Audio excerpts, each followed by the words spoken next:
बृहत वाङ्मय में कहा गया है, अह पंचहिम ठाणे हिम जे हिम शिक्षा न लभ्य थम्भा कोहा पमाएणम रोगेणालस्य एणय। उत्तरध्ययनानी का यह एक श्लोक गाथा है। शिक्षा के संदर्भ में शिक्षार्थी को, विद्यार्थी को मार्गदर्शन देने वाला है और शिक्षा प्राप्ति में जो बाधक तत्व हैं उनसे अवगत कराने वाला श्लोक है। 5 ऐसे कारण हैं जिनसे शिक्षार्थी शिक्षा प्राप्त नहीं कर पाता। 5 अवगुण हैं, बाधक तत्व हैं, कमियां हैं। वे 5 अवगुण अथवा दोष अथवा बाधक तत्व हैं। उनमें पहला तत्व है अहंकार, थम्भा। थम्भा जैसे कड़ा होता है, सीधा भी होता है। मजबूत थम्भा यूं सीधा झुकता नहीं है। हालांकि थम्भे की अपनी विशेषता भी माननी चाहिए। मेरे हिसाब से एक प्रासाद थम्भों पर खड़ा रह सकता है। परम पूज्य आचार्य श्री तुलसी के समय कई यूं अलंकरण शुरू हुए थे। उनमें एक था शासन स्तंभ। तो स्तंभ तो वो अच्छे के रूप में है, थम्भ होना कोई बुरी बात नहीं है। एक चीज एक संदर्भ में अच्छी है तो वह चीज दूसरे संदर्भ में गलत भी हो सकती है।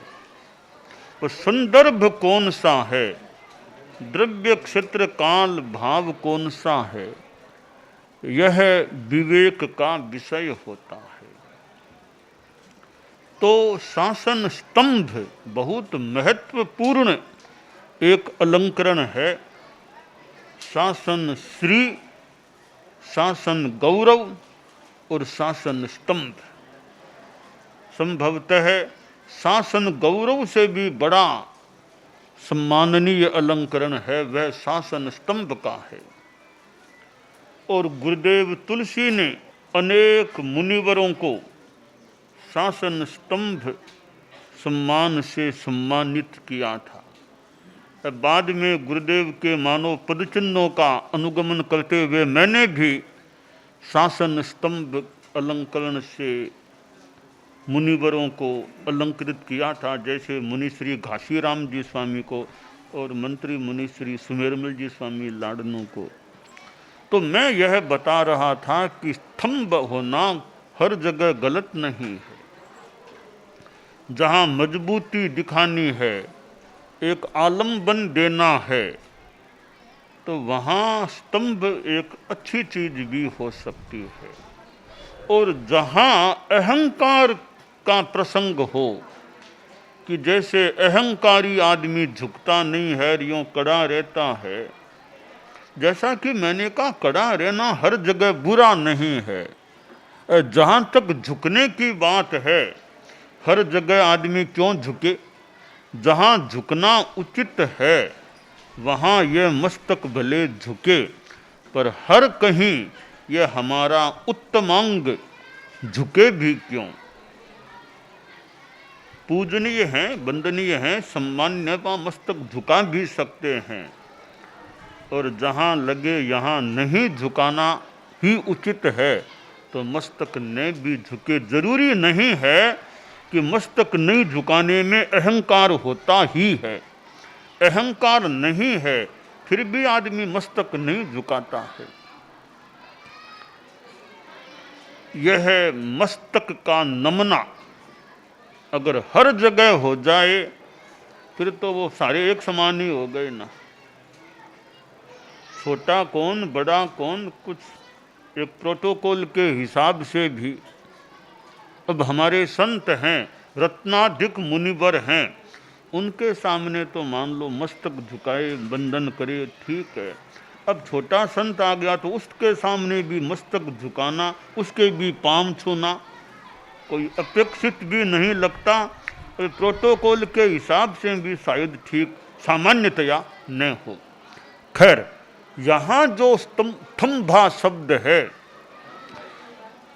हम अहंकार के संदर्भ में इसको देखें कि विद्यार्थी शिक्षार्थी में इतना अहंकार है कि वो गुरु के सामने भी नहीं झुक पा रहा है। तो अहंकार है तो वह ज्ञान प्राप्ति में बाधा है। ज्ञान लेना है, जो ज्ञान दाता है तो उसके सामने तो नम्रता भी करो, उसके सामने अपेक्षानुसार झुको कि ज्ञान दाता हैं, हमारे अध्यापक हैं, शिक्षक हैं, ज्ञान देने वाले हैं। खासकर साधु संस्था में मान लो ज्ञान देने वाले मुनिवर हैं, गुरु हैं, जो भी हैं, साध्वी जी भी हों या बड़े भी हैं, रत्नाधिक हैं, तो ज्ञान लेने से पहले वंदना तो करो, नमस्कार तो करो, फिर उनसे ज्ञान लो, नम्रता रखो और ज्ञान लो। कि नम्रता नहीं है तो वो ज्ञान भी कितना क्या मिल पाएगा और कितना क्या दिया जा सकेगा। तो ज्ञान प्राप्ति का एक साधक तत्व है विनय, नम्रता, बाधक तत्व है अहंकार। दूसरा बाधक तत्व है कोहा, क्रोधात, गुस्सा, क्रोध, कोप, आक्रोश, यह भी शिक्षा प्राप्ति में बाधक तत्व है। गुरु पढ़ाने वाले और उनके प्रति जाके लड़ाई झगड़ा गुस्सा करता है, कितना क्या ज्ञान मिल पाएगा। ज़्यादा दिमाग में गुस्सा है तो दिमाग भी ठीक नहीं है, तो ज्ञान प्रवेश किधर से कितना क्या कर पाएगा। देखिए, एक बर्तन है, बाल्टी है, बरसात का पानी नाले में से आ रहा है, तो बाल्टी वहाँ लगा दो तो पानी बाल्टी में आ सकेगा, बाल्टी भर भी सकती है, भरी जा सकती है। अब कोई आदमी बाल्टी पर ढक्कन लगा दिया, अब बाल्टी पानी से कैसे भरी जाएगी। तो अहंकार मानो एक प्रकार का ढक्कन है दिमाग पर, फिर ज्ञान आएगा किधर से। गुस्सा भी एक प्रकार का ढक्कन है, फिर ज्ञान भीतर कैसे कितना क्या कुछ आ जाए तो आ जाए, पर एक है बाधक तत्व बताया गया है। तो अहंकार और गुस्सा। तीसरा प्रमाद। अब विद्यार्थी है वो तो नशेड़ी बन गया, शराब पीता है, ड्रग्स खाता रहता है, वो नशे में रहता है, नशा करके सो गया पड़ गया, अब कितना क्या ज्ञान आएगा। विषय कसाय, बहुत ज़्यादा नींद, क्लास में वो तो नींद ले रहा है, मास्टर साहब तो पढ़ा रहे हैं, बच्चा यूँ नींद में सोया हुआ है, तो ज्ञान कैसे मिलेगा। तो प्रमाद भी बाधा है ज्ञान प्राप्ति में। चौथी बाधा रोग, बीमारी। बीमार है आदमी, स्कूल भी नहीं जा पाता, 1 घंटा बैठ भी नहीं सकता, लिखने में भी कठिनाई है, तो रोगी आदमी के लिए भी कठिनाई है ज्ञान प्राप्ति में। तो रोग भी बाधा। 5वीं बाधा है आलस्य। आलसी आदमी है, कोई उत्साह नहीं, उद्यम नहीं, पुरुषार्थ नहीं, बड़ा है, बैठा है कि पढ़ना देखेंगे, कल देखेंगे, परसों देखेंगे, किताब हाथ में नहीं लेता है, पेंसिल कॉपी हाथ में नहीं लेता है, देखेंगे देखेंगे, तो कब तक देखते रहेंगे। आलस्य है तो यह विद्या प्राप्ति में एक बाधा हो जाती है। तो अहंकार, गुस्सा, प्रमाद, रोग और आलस्य, ये 5 बाधक तत्व हैं ज्ञान प्राप्ति में। आदमी अहंकार से बचे, विद्या के संदर्भ में गुस्सा नहीं करे, प्रमाद नहीं करे, ये नशा आदि आदि चीज़ों में न जाए। शरीर अगर स्वस्थ रहे, बाकी तो कर्मों का योग है, कब क्या बीमारी लग जाए अपनी ओर से सावधानी रखे कि शरीर मेरा ठीक रह सके। आलस्य न करे, टाइम पर उठ गया आदमी, टाइम पर काम करता है, तो आलस्य में टाइम टेबल बढ़िया बना करके रखे, अपना अच्छा अध्ययन में समय लगाता रहे, यह हो तो ज्ञान प्राप्ति हो सकती है। यह ज्ञान प्राप्ति का साधक तत्व है।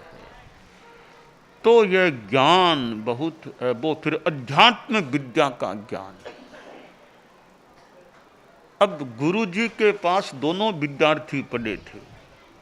ये ज्योतिष, निमित्त शास्त्र, संस्कृत, आयुर्वेद, ऐसे कई विषयों का अध्ययन किया। 12 वर्षों तक गुरु जी ने पढ़ाया। 12 वर्ष हो गए, तब गुरु जी ने कहा अब वो विद्यार्थी काल तुम्हारा मेरी ओर से संपन्न है, अब तुम जा सकते हो। दोनों ने गुरु जी से विदाई ली। दोनों अपने गांव जो थोड़ा दूर था जा रहे थे, और एक दिन मार्ग में एक कुआं आ गया। सोचा भूख भी लगी हुई है, नाश्ता भी कहीं पास में गांव भी दिख रहा है, तो कुएं के पास पानी लेकर थोड़ा स्नान कर लें, हाथ मुंह सब धो लें, कुरला दातुन कर लें, फिर गांव में कहीं जाकर के नाश्ता कर लेंगे। तो वे कुएं के पास यूं बैठे थे, कुछ पानी यूं निकाल रहे थे, ले रहे थे। इतने में पास वाले गांव से एक बूढ़ी माई, वो कोई पानी कुएं से लेने के लिए वहां आई। देखा 2 युवक बैठे हैं, तिलक छापा यूं किए हुए हैं। सोचा ये तो पंडित महाराज लगते हैं। तो बोली बुढ़िया माई, पंडित जी महाराज आप तो ज्ञानी लोग लग रहे हो, कोई प्रश्नों का उत्तर भी देते हो क्या? हाँ माँ जी देते हैं जितना ज्ञान है। तो एक सवाल पूछ लूं क्या पंडित जी महाराज? हाँ माँ जी पूछ लो, उत्तर आएगा तो दे देंगे। पंडित जी महाराज मेरा बेटा, जवान बेटा सेना में भर्ती है, अभी वो युद्ध के प्रांगण में गया हुआ है, युद्ध चल रहा है।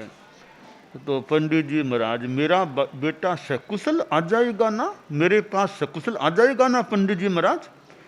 2-3 बार बोली आ जाएगा ना। तब वो 2-3 बार यूं बोली, यूं आ जाएगा ना, यूं नस को हिलाया तो उसका वो पानी भरा हुआ मटका था, वो घड़ा वो नीचे गिर गया। वो पंडित जी में एक तो 2 वर्ष बड़े थे, एक उनसे 2 वर्ष छोटे थे, 2 वर्ष का दोनों में अंतर था।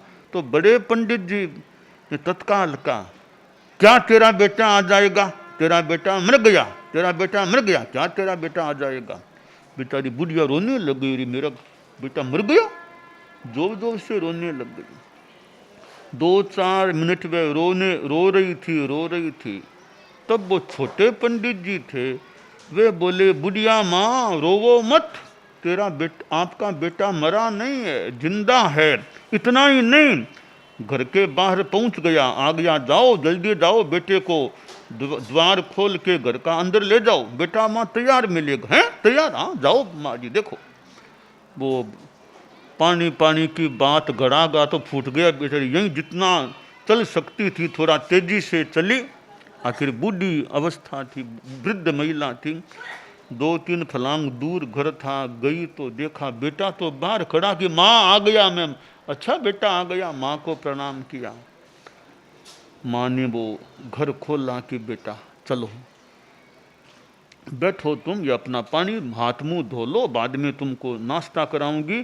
पहले हमारे पंडित जी हैं उनको भी मैं लेकर आऊंगी, उनको जिमाऊंगी। कहा माँ जिनको लाना हो ले, मैं भी पंडित जी के साथ ही खाना खा लूँगा।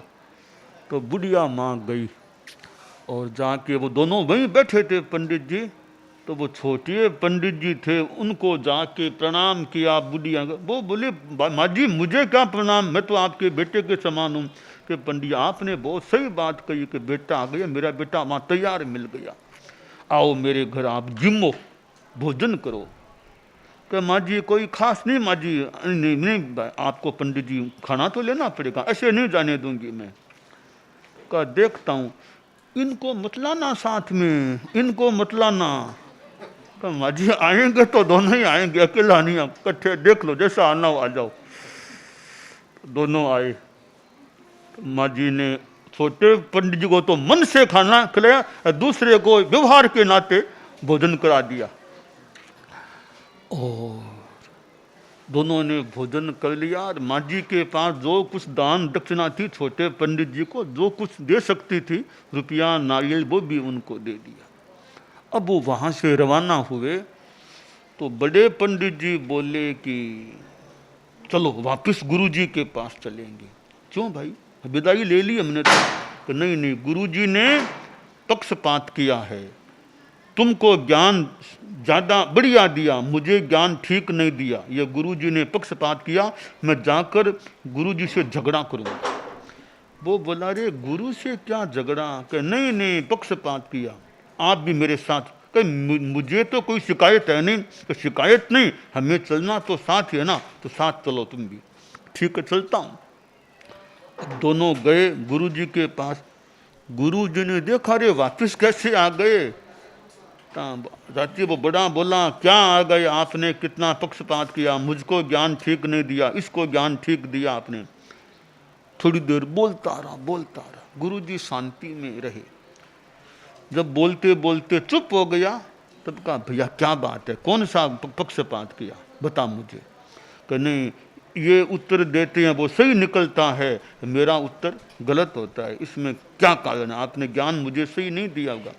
गुरुजी बोल दोनों को एक साथ पढ़ाता था, इसको अलग से थोड़ा ही मैंने ज्ञान दिया, दोनों को तुमको एक साथ बिठाकर पढ़ाता था, तो मैंने बता क्या पक्षपात किया। तो गुरुजी ये अंतर कैसे रहता है, इनकी बात सही निकलती है, मेरी बात गलत होती है। तब गुरुजी ने कहा रे अहंकार और चित्त की अस्थिरता, तुम देख, तुम पढ़ते थे तब भी मैंने तुमको कई बार इशारा किया कि अहंकार मत करो। कहा गुरुजी आपने कई बार मुझे कहा तो था कि अहंकार नहीं रखना चाहिए।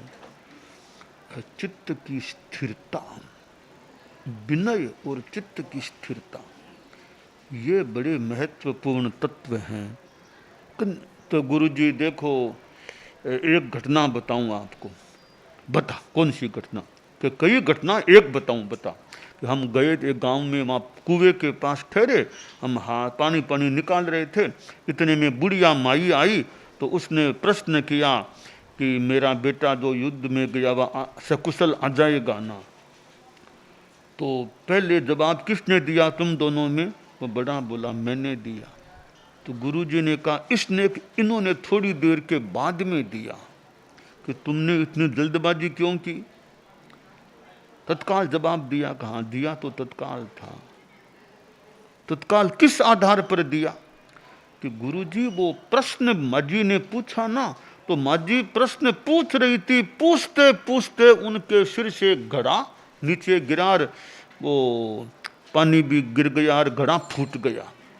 तब मैंने सोचा प्रश्न पूछते समय घड़ा गिरा है, फूटा है, तो घड़ा फूटा है तो बेटा भी मरा है, यह मैंने यूं निष्कर्ष निकाला। अब दूसरे से कहा तुमने, मैंने भी जवाब दिया, तुमने क्या कहा, तो मैंने कहा भी बेटा आया हुआ तैयार है, घर के पास खड़ा है, जाओ मिल जाएगा बेटा। कि तुमने ये उत्तर किस आधार पर दिया। कि गुरुदेव मैंने जल्दबाजी में उत्तर नहीं दिया, मेरे मन में था कि भी मुझे तो गुरुजी ने ज्ञान दिया है, तो मैंने तो आपका स्मरण किया, थोड़ा मेरे गुरु ने मुझे ज्ञान दिया है, मैंने लिया है, तो गुरु का स्मरण कर लेना चाहिए। मैंने गुरु का स्मरण किया, गुरु के प्रति मेरे मन में भी कि बहुत मुझे ज्ञान देने वाले हैं, मैंने गुरुदेव जल्दबाजी नहीं की, थोड़ा मैंने धैर्य रखा, थोड़ा सा चित्त की स्थिरता में रहा, अध्यवसाय स्थिर। तब मुझे ऐसी भीतर से एक स्फुरना हुई कि घड़ा गिरा तो था, पर प्रश्न पूछते समय घड़ा गिरा। घड़ा गिरने के बाद पानी था, वो उधर पानी इकट्ठा था, वो ढलान में गया, पानी पानी में मिल गया। वो मिट्टी थी, वो मिट्टी में मिल गई। तो मुझे ऐसे भीतर से यूँ लगा कि पानी पानी से मिला है, मिट्टी मिट्टी से मिली है, तो बेटा भी माँ से मिलेगा, बेटा भी माँ से मिलेगा। ये निष्कर्ष निकाला। मैंने कह दिया जाओ बेटा मिल जाएगा। अगर बेटा मिल गया तो गुरुदेव ये बात है। तब गुरुजी बोले, देख, ज्ञान देने में मैंने पक्षपात किया, तुम्हारे उत्तर देनों में दोनों के अंतर है। तो इसके मन में विनय और चित्त की स्थिरता, उतावलापन नहीं है, जल्दबाजी नहीं, थोड़ा गहराई में जाकर देखा, भीतर से उसके फिर वो स्फुरना हुई है। तो बेटा कोई पक्षपात नहीं किया, तुम भी अहंकार मत रख। गुरु के तुम तो मेरे पास थे, तब भी तुम याद कर यह कितना विनय से ज्ञान लेता, तू किस प्रकार ज्ञान लेने का प्रयास करता। हाँ गुरु जी, यह थोड़ी कमी तो रही है, बस इस कमी को दूर कर लो, तुम्हारा उत्तर भी सही होना शुरू हो जाएगा। एकाग्रता, तन्मयता, अपने आप को मंगलमय अनुभव करते हुए, नमो अरहंताणम, नमो सिद्धाणम, नमो आयरियाणम, नमो उवज्झायाणम, नमो लोए सब्बसाहूणम, एसो पंचणमुक्कारो सब्बपावपणासनो, मंगलाणं च सब्बेसिं पढ़मं हवई मंगलम। चत्तारि मंगलम, अरहंता मंगलम, सिद्धा मंगलम, साहू मंगलम, केवलिपन्नतो धम्मो मंगलम। चत्तारि लोगुत्तमा, अरहंता लोगुत्तमा, सिद्धा लोगुत्तमा, साहू लोगुत्तमा, केवलिपन्नतो धम्मो लोगुत्तमो। चत्तारि शरणं पवज्जामि, अरहन्ते शरणं पवज्जामि, सिद्धे शरणं पवज्जामि, साहू शरणं पवज्जामि, केवलिपन्नत्तं धम्मं शरणं पवज्जामि। धम्मो मंगलमुक्किट्ठम्, अहिंसा संजमो तवो, देवावितं नमंसन्ति जस्य धम्मे सयामणो। च इत्ता भारहं वासं चक्रवट्टी महिद्धिओ, सन्ति सन्ति करे लोए पत्तो गइमणुत्तरं। देवदानव गंधर्वा जख रक्षस किन्नरा, बंभयारिं नमंसन्ति दुक्करं जे करन्ति तम्। मंगलं भगवान् वीरो, मंगलं गौतमो गणी, मंगलं स्थूलभद्राद्यः जैन धर्मोस्तु मंगलम। मंगलम मतिमान भिक्षुः, मंगलम भारमल्लकः, मंगलम रायचंद्राद्या, मंगलम तुलसी गुरुः, महाप्रज्ञोस्तु मंगलम। तेरा पंथोस्तु मंगलम। विघ्न हरण मंगल करण, स्वामी भिक्षुनो नाम। गुण ओळख समरण किया, सर अचिंत्या काम। विघ्न हरण मंगल करण, स्वामी भिक्षुनो नाम। गुण ओळख समरण किया, सर अचिंत्या काम, विघ्न हरण मंगल करण, स्वामी भिक्षुनो नाम। गुण ओळख समरण किया, सर अचिंत्या काम।